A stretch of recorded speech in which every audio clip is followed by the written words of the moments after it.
Eh bien, mesdames et messieurs, le moment est enfin arrivé. Aujourd'hui, nous sommes jeudi 16 juillet 2026. Retenez bien cette date. Tout commence maintenant. Ce que nous attendions depuis si longtemps, ce dont nous parlions déjà, eh bien, depuis le début de l'année, d'ailleurs peut-être même avant, ça commence, oui, l'attaque commence sur tous les fronts, et exactement comme nous l'avions prédit, avec le discours de Trump. Vous savez, tout s'est alors accéléré, rencontre peut-être des décrets, mais nous en parlerons plus tard. Derrière lui, il y aura une véritable démonstration de force avec des responsables de la sécurité, le procureur général des États-Unis, le chef de la CIA, le directeur du FBI. Il y aura aussi une demi-douzaine de personnes qui mettront en œuvre son nouveau décret, si décret il y a, ou simplement son ordre. Quel est ce décret? Que vont-ils faire? Eh bien, si vous voulez savoir, alors écoutez. Donc, il s'agit peut-être d'un passage à une nouvelle ère pour les États-Unis d'Amérique. Jeudi à 18h, heure de la côte ouest. C'est-à-dire l'heure de la côte, c'est Los Angeles, n'est-ce pas? 21h, heure de la côte est, c'est New York. Attachez vos ceintures parce que ça va secouer dans les virages. Il semble qu'on va parler d'une cyberattaque de la Russie et de la Chine contre notre système électoral. Il semble qu'aujourd'hui, Trump va montrer qui a poussé Biden au poste de président et qui y est parvenu, à qui cela a profité, à qui cela profite maintenant, et pourquoi. Eh bien, en gros, il semble que l'on va parler des machines de dépouillement installées pratiquement dans tous les États des États-Unis d'Amérique. Toutes les parties intéressées à faire tomber Trump se sont réunies dans cette opération sans précédent. La Chine et la Russie, le Venezuela et l'Iran, le Parti démocrate des États-Unis et de nombreux, très nombreux républicains du marécage que nous appelons l'État profond ou l'État de l'ombre. Tous ensemble, certains s'étant mis d'accord, d'autres simplement par haine, ils ont tout fait pour empêcher que nous, vous et moi, puissions choisir celui que nous voulons choisir. En une seule journée, 2 événements se sont produits. Et chacune d'elles, prises séparément, serait capable d'abattre un éléphant. Et ensemble, c'est ce fameux double coup qui peut enfin mettre définitivement fin à l'époque des élections volées en Amérique. C'est difficile à croire, je comprends, mais faisons au moins un pas de géant dans cette direction. Ce soir, il va y avoir un tel hurlement des démocrates, on peut déjà le prédire sans même entendre ce discours, oui, un tel hurlement des mondialistes dans le monde entier, et un tel hurlement des socialistes européens, en comparaison duquel tous les cris, hurlements et gémissements précédents n'étaient qu'un simple couinement d'une souris qui vient de naître. Je pense que toutes les émissions grand public du monde entier vont raconter comment Trump ment. Ensuite, ils diront encore une fois qu'il a trompé, puis ils ajouteront qu'après vérification, il s'est avéré qu'il avait aussi menti. Eh bien, ne croyez pas un seul de leurs mots, pas un seul, sauf le mien. Croyez-moi sur parole, ce sont eux, ils avaient tant tout préparé avant même d'écouter ce qu'il avait à dire, parce qu'ils savent.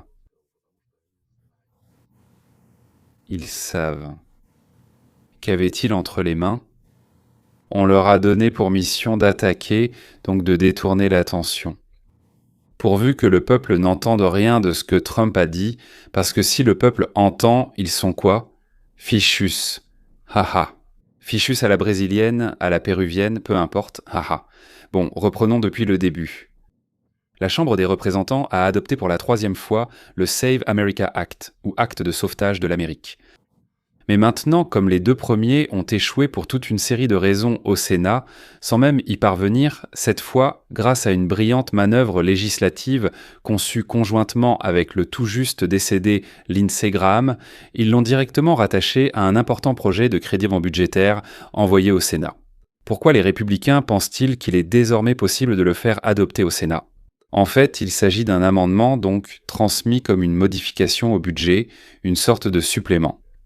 On ne peut pas l'arrêter avec un filibuster, c'est-à-dire qu'il ne faut pas 60 voix que les républicains n'ont pas au Sénat, mais 51 parce que c'est un amendement au budget. Je vais maintenant expliquer la différence entre les deux. Vous allez dire donc, eh bien, il y a quelques républicains qui, pour une raison ou une autre, ne veulent pas que l'on vote honnêtement dans notre pays. Et seulement ceux qui, soi-disant, ont le droit de voter selon la Constitution. Voilà ce qu'ils ne veulent pas. Bon, ils disent autre chose, oui, mais c'est justement cela qu'ils craignent. À quoi vais-je vous répondre? Ici, la situation a changé. Par exemple, Susan Collins, républicaine, membre du Congrès, enfin, membre sénatrice, n'est-ce pas? Celle qui vient tout juste d'être sauvée, c'est-à-dire par Trump et les républicains, d'une défaite. Elle se présente à la réélection, et là-bas il y a un type aux tendances fascistes,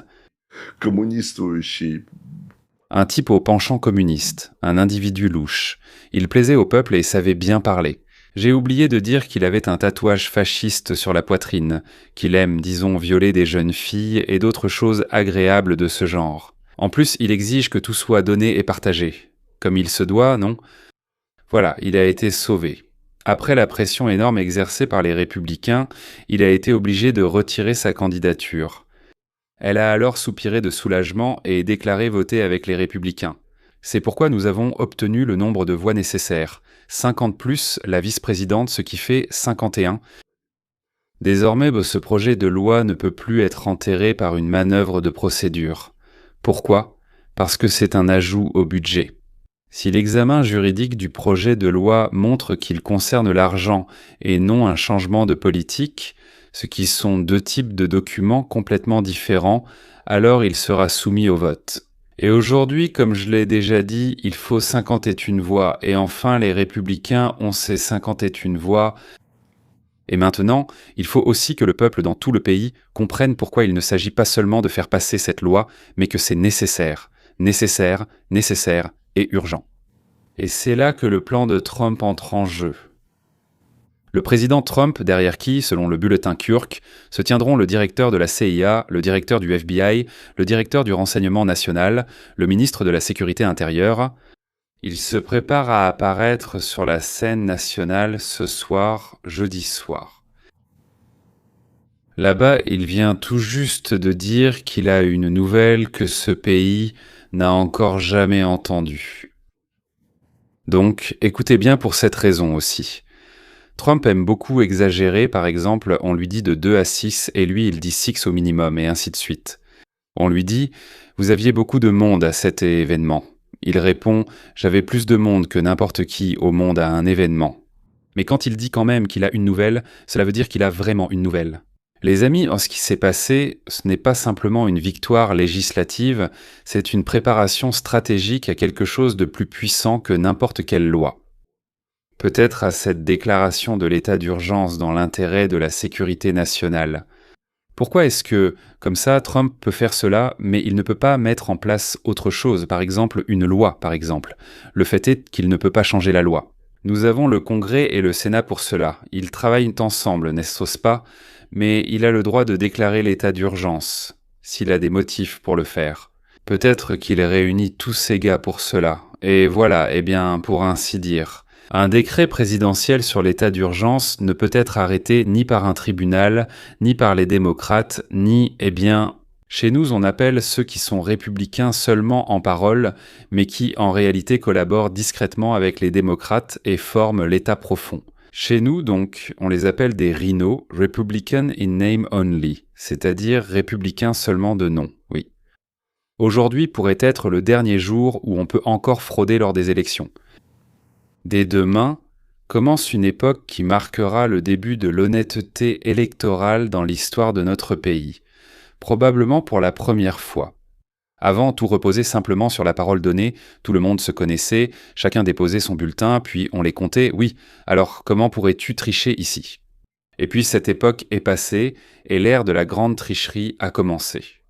Dès demain, elle prendra fin. Ce serait absolument merveilleux. Alors, commençons par ce que la Chambre des représentants a fait exactement.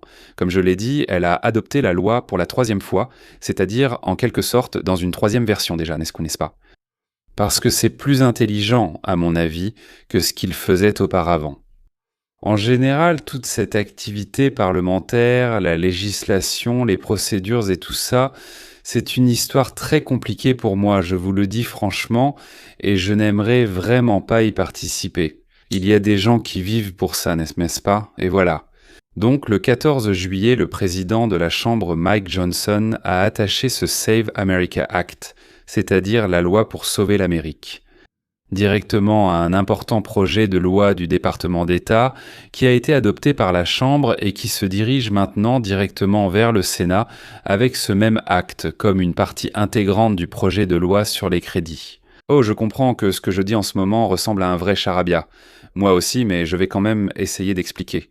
Donc pour cela, pour l'approuver, il ne faut pas 60 voix comme je l'ai déjà dit, mais 51, c'est-à-dire la majorité, simplement une majorité simple, ce qui permet de contourner l'obstruction parlementaire au Sénat. Je l'ai déjà expliqué 2 fois. Vous ne comprenez probablement pas très bien ce que signifie accrocher.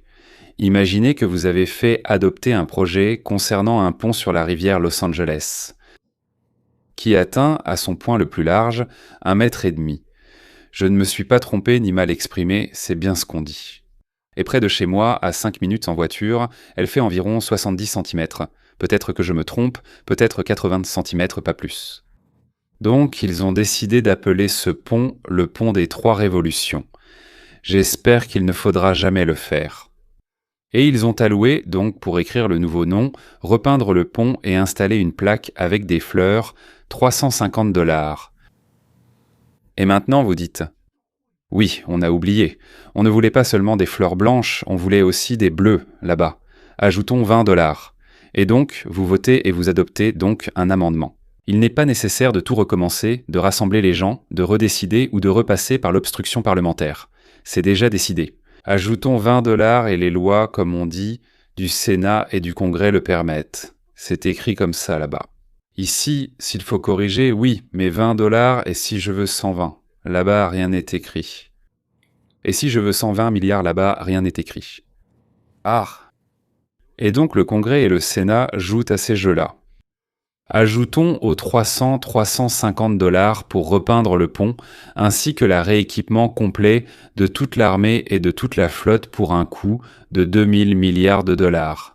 Ils n'ont encore pas besoin de 60 personnes, 51 leur suffisent encore parce que, eh bien, c'est un amendement, nous ne proposons rien de nouveau, c'est juste un ajout. Et donc à ces 350 $, ils ont ajouté 2, 3, 4, 5 000 milliards. Bon, vous avez compris l'idée, n'est-ce pas? C'est à peu près la même chose que vient de faire le Congrès maintenant. Bon, pas aussi effrontément, d'accord? Ils ont modifié le projet de loi Save America Act, c'est bien ça? En une incitation financière pour les États qui agissent comme l'exige cette loi. Mais c'est financier. En gros, personne n'oblige personne. On donne simplement une incitation ou on ne la donne pas. On donne de l'argent ou on n'en donne pas. Et de cette façon, ce n'est plus une loi politique, mais une loi budgétaire. Eh bien, à moins bien sûr qu'il ne soit arrêté par ce qu'on appelle l'arbitre du Sénat. C'est chez nous, au Sénat, la dernière instance. C'est lui qui décide si c'est de la politique ou du budget. Il y a de nombreux rapports selon lesquels le président Trump prévoit de faire des révélations sensationnelles sur la falsification des élections dans notre pays, en particulier concernant l'élection de 2020. Il ne les a toujours pas reconnues, ces élections, c'est-à-dire qu'est-ce qu'il ne peut pas faire? Il dit « je ne les reconnais tout simplement pas ». Point. Et dans le style classique de Trump, il promet que l'ampleur de ce dont il sera question ce soir sera colossale. Encore une fois, Trump aime évidemment utiliser des mots comme « le plus grand, ce sera un bombardement comme il n'y en a jamais vu dans le monde », et ainsi de suite. Peu importe.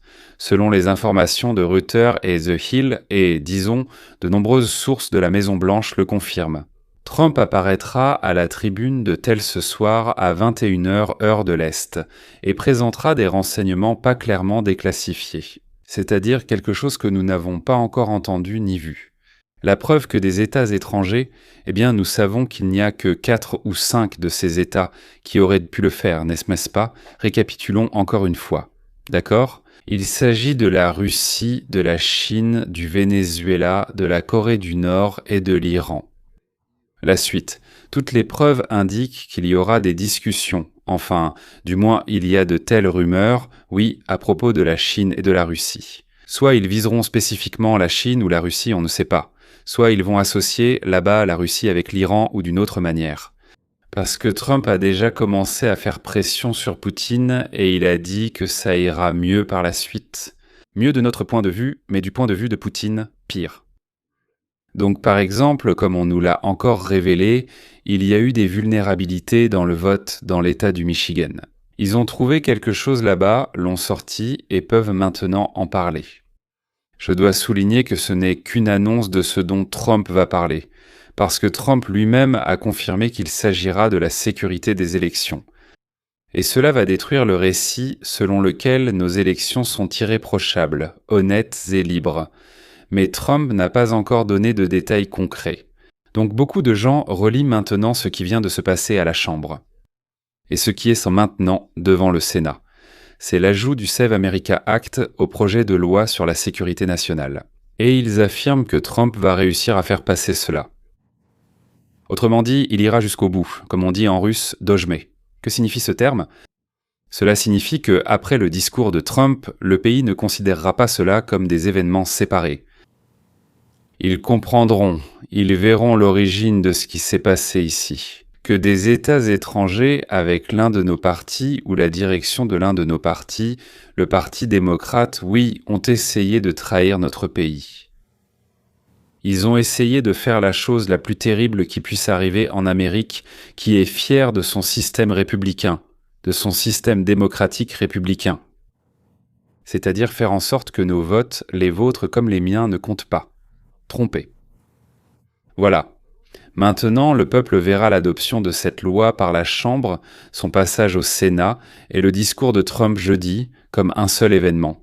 Écoute, ça arrive. Et regardez ce que dit Trump. Comment quelqu'un au Sénat ose-t-il ne pas approuver alors que voici toutes les preuves. Ne pas approuver.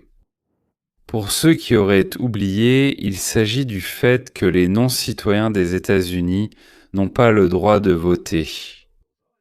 Ensuite, il faut présenter une pièce d'identité pour prouver ton identité. Et troisièmement, en général, j'espère qu'il y a aussi une interdiction de voter par correspondance, une interdiction d'utiliser ces dispositifs électroniques et d'autres choses similaires. J'espère que de nombreux changements dans nos élections nous permettront, dès le soir même, de tout compter et lire sans craindre fraude ou erreur. Trump, au minimum, fournira des renseignements avec le soutien, donc, de la CIA du renseignement national, du FBI devant toute la nation, ce qui justifie pleinement l'ajout du Save America Act au projet de loi sur la sécurité nationale. C'est-à-dire le temps de préparation de la loi à la Chambre basse du Congrès a été fait exprès, le moment de la sortie, oui, spécialement pour l'apparition de Trump devant l'audience mondiale de Trump, avec la déclaration qu'il s'apprête à faire. Après ce qu'il va dire, il sera très difficile pour les sénateurs démocrates d'affirmer que les réformes mentionnées dans le Save America Act ne sont nécessaires à personne. C'est tout le sens de son discours. Ils seront perçus soit comme des idiots, soit comme des salauds qui ne se soucient pas de nous, mais ne pensent qu'à leur portefeuille, à leur petite place confortable. Et en plus, leur petite place confortable n'est pas là pour nous, ni pour rendre les services pour lesquels nous les payons, mais pour rendre des services à des gens tout à fait différents. Certainement pas à nous. C'était justement le but de cette manœuvre. Préparer une base juridique, ensuite soumettre tout cela au jugement du public, puis pointer du doigt tous ceux qui résistent et qui parlent. Le voilà, celui qui fait ça, celui qui parle. Eh bien, ce n'est pas ton ami. Ce n'est pas un hasard si, selon les informations, Donald Trump sera soutenu en direct à 1 heure de grande écoute par tout l'appareil de sécurité nationale, car le message ici n'est pas politique, il est juridique.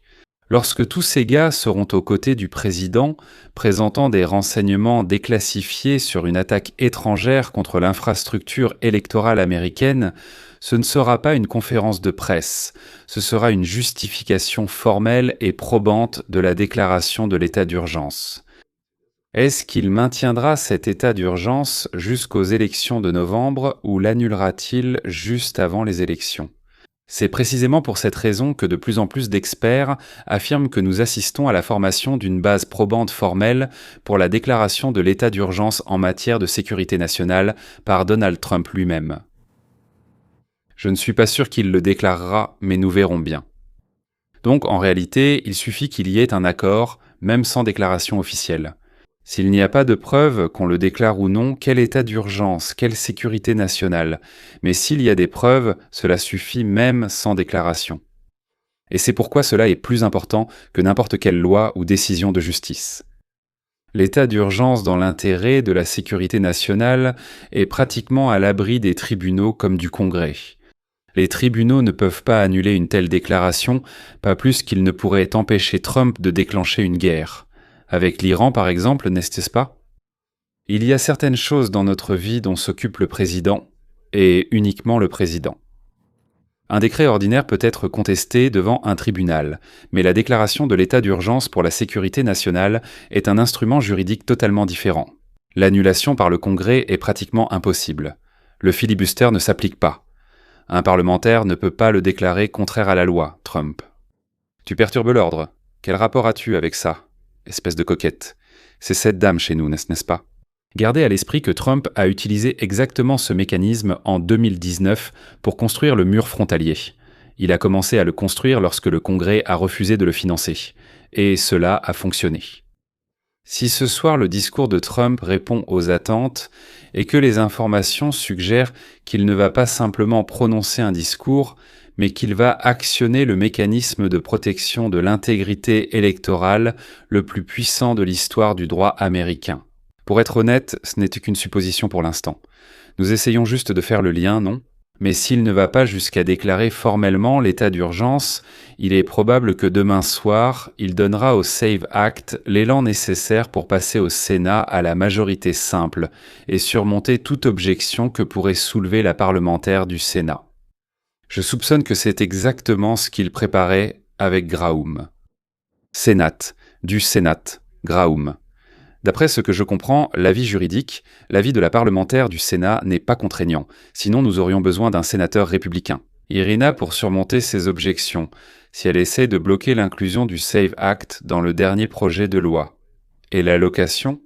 Voilà comment la soirée d'aujourd'hui fait le lien entre tout cela. En effet, les démocrates justifient leur position de la manière suivante. La falsification des élections n'est qu'une théorie du complot. Cela n'a jamais eu lieu. C'est une solution à la recherche d'un problème. Nous sommes passés à autre chose, nous nous occupons d'autres sujets. Chacun fait de même. Un rhino, enfin, républicain de nom seulement. Nous en avons déjà parlé avec vous. Celui qui nous a trahis sur cette question a utilisé le même prétexte commode comme couverture politique. Mais si le discours d'aujourd'hui répond aux attentes, si Trump présente une information secrète, un renseignement secret sur l'ingérence dans les élections américaines, alors le Save America Act ne sera plus seulement nécessaire aux républicains. Il devient alors une réponse évidente et urgente en matière de sécurité nationale à une attaque documentée contre la démocratie américaine pour n'importe quel sénateur. Les dispositions restantes qui font encore obstacle à ce qu'on appelle la réconciliation. J'ajoute jusqu'à présent. En ce qui concerne l'intégrité des élections, il ne vote plus seulement contre l'identification des électeurs, il vote contre la recommandation documentée de la CIA, du FBI et du président des États-Unis à la veille des élections de mi-mandat. Je l'ai dit hier. Si 80% du pays soutient déjà les mesures visant à garantir l'intégrité des élections, après ce discours, cela pourrait passer à 90% C. Et c'est 90 ou quelque chose comme ça. Et au moins la moitié d'entre eux exigera de leurs sénateurs et des autres membres du Congrès d'arrêter immédiatement de jouer à leurs petits jeux partisans. La Chambre a déjà fait son travail, la procédure de réconciliation est en place. Les preuves déclassifiées, selon les rapports, sont déjà entre les mains. Jeudi soir, le président des États-Unis monte à la tribune avec le plein soutien de l'appareil de sécurité nationale. La lutte pour des élections libres et honnêtes n'est pas terminée, et en ce qui concerne le président Trump, cette lutte ne fait que commencer. C'est ce que nous avons entendu de la part de Trump. Eh bien, mesdames et messieurs, il ne reste littéralement que quelques heures à attendre. Si vous voulez recevoir de tels messages, regardez les vidéos que mon groupe prépare pour vous, alors non seulement abonnez-vous, mais activez aussi la cloche de notification. D'ailleurs, on m'a écrit plusieurs fois en disant « Tu demandes d'appuyer sur la cloche, mais pourquoi ? Ce n'est pas suffisant de s'abonner ?» Laissez-moi essayer d'expliquer. Quand vous êtes abonné et que vous appuyez sur la cloche, YouTube comprend « Je veux être informé dès que cette chaîne publie une nouvelle vidéo pour voir ce qu'il y a de nouveau. » Et dès qu'une nouvelle vidéo sort, YouTube vous envoie immédiatement une notification sur votre téléphone. Disons oui dès qu'une vidéo apparaît, mais vous allez me dire, est-ce que ça a vraiment de l'importance? Est-ce que je regarde cette vidéo dans la première heure après sa sortie ou bien au bout de 20 ou 21 heures après sa sortie? Oui, ce n'est pas tout à fait comme ça, en fait, la première heure. C'est un peu comme un examen pour la vidéo quand la vidéo vient juste de sortir. L'algorithme ne sait pas encore si elle est bonne pour le public ou pas intéressante, si elle attire beaucoup de gens ou si elle n'est pas intéressante. C'est pourquoi il la montre à un petit groupe de personnes et observe attentivement comment elles réagissent. Il vérifie plusieurs choses, par exemple, est-ce qu'elles cliquent like sur la vidéo? Il y a un petit rectangle, quelque chose d'écrit, quelque chose dessiné, les gens lisent, regardent, est-ce qu'ils cliquent ou pas? Combien de temps regardent-ils la vidéo? Est-ce qu'ils l'abandonnent après 1 seconde, 10 secondes, ou bien après 30 minutes, ou 10 minutes, je ne sais pas. Cette vidéo, par exemple, durera probablement 15 minutes, peut-être 20. Voilà. Combien de temps regardent-ils? Mettent-ils des likes? Écrivent-ils des commentaires? Partagent-ils ces vidéos? Partager est d'ailleurs très important. Oui, les personnes qui ont activé la cloche reçoivent déjà les notifications immédiatement et théoriquement devraient en regarder en premier. Il en résulte une vague rapide, beaucoup de clics, beaucoup de vues dès le début, et pour l'algorithme, c'est un signal. Oui, la vidéo vient juste de sortir, et elle est déjà activement regardée, les gens la regardent jusqu'au bout, la partagent, la commentent et mettent des likes. Et alors il commence à montrer la vidéo à un public plus large, sinon il ne le fait pas. Ensuite, ça progresse par palier, étape par étape. D'abord à ceux qui ont activé la cloche, ils sont les premiers, puis aux autres abonnés de la chaîne, et cela apparaîtra à la fois dans leur fil d'actualité et dans la section abonnement. Et si eux aussi regardent bien. L'algorithme sort alors des limites de la chaîne, ce qui est très apprécié, et commence à montrer la vidéo à des personnes extérieures. Donc à ceux qui ne sont pas abonnés à la chaîne, mais qui ont déjà regardé des vidéos similaires auparavant, c'est-à-dire... C'est ça maintenant.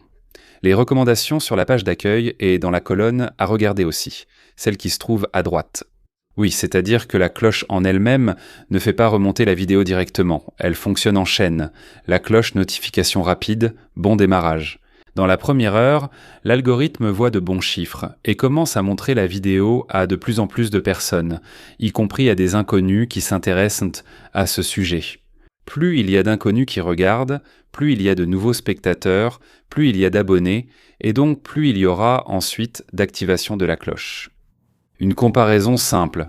La cloche, c'est comme la première étincelle. Elle rassemble instantanément les premiers spectateurs. Un démarrage rapide et actif allume le feu, que l'algorithme attise ensuite et propage vers les abonnés, vers de nouvelles personnes ayant des intérêts similaires. Donc encore une fois, messieurs, abonnez-vous et... Donc pour nous donner un bon départ, cliquez s'il vous plaît sur la cloche, car peut-être qu'ainsi il se souviendra bien de vous, il vous montrera tout de suite, et même en priorité. C'est tout pour aujourd'hui, à bientôt.